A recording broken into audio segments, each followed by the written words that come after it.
మరో breaking liquor scam కేసులో నిందితుల బెయిల్ పిటిషన్లపై నేడు ఏసీబీ కోర్టు తీర్పు వెలువరించనుంది. A31 ధనంజయ రెడ్డి, A32 కృష్ణమోహన్ రెడ్డి, A33గా బాలాజీ గోవిందప్ప బెయిల్ పిటిషన్ పై వాదనలు ముగిశాయి. తొలిసారి A4 Mithun Reddy bail petition వేశారు. ఇటీవల ఇరు పక్షాల న్యాయవాదుల వాదనలు ముగిశాయి.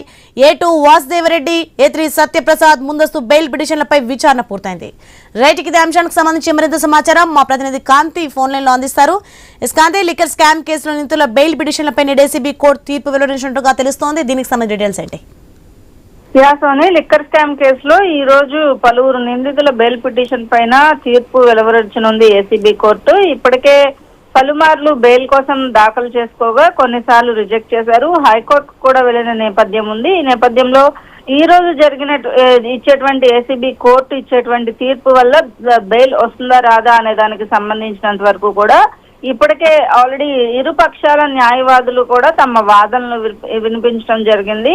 A31 గా ఉన్నటువంటి ధనంజయ రెడ్డి, A32గా ఉన్నటువంటి కృష్ణమోహన్ రెడ్డి, A33గా ఉన్నటువంటి బాలాజీ గోవిందప్ప బెయిల్ పిటిషన్ కి సంబంధించినటువంటి వాదనలు ముగిశాయి. వీరికి సంబంధించినటువంటి బెయిల్ పిటిషన్ కి సంబంధించినటువంటి తీర్పు ఈ రోజు ఏసీబీ కోర్టు ఇవ్వనుంది. అయితే A2గా వాసుదేవ్ రెడ్డి, A3గా సత్యప్రసాద్ ముందస్తు బెయిల్ పిటిషన్ మీద కూడా ఈ రోజు విచారణ పూర్తి అయింది కాబట్టి ఈ రోజు తీర్పు వెలువరించే అవకాశం కనిపిస్తుంది. ఇక ఎంపీ మిథున్ రెడ్డి కూడా మొదటిసారి బెయిల్ పిటిషన్ వేశారు. అంటే అరెస్ట్ అయిన తర్వాత ఇప్పటి వరకు బెయిల్ పిటిషన్ అనేది దాఖలు చేయలేదు. అయితే ఈ బెయిల్ పిటిషన్ కి సంబంధించి కూడా ఈ రోజు వాదనలు జరిగి తర్వాత నిర్ణయం వెలువరించే అవకాశం ఉంటుంది. ముఖ్యంగా లిక్కర్ స్కామ్ కేసుకి సంబంధించినంత వరకు కూడా ఈ ఏదైతే A31, 32, 33గా ఉన్న ముగ్గురికి సంబంధించినటువంటి అరెస్టు చేసి 90 రోజులు పూర్తయిన నేపథ్యంలో దీనికి సంబంధించి బెయిల్ వస్తుంది రావాలి అని ఏదైతే నిందితులు భావిస్తున్నప్పటికీ కూడా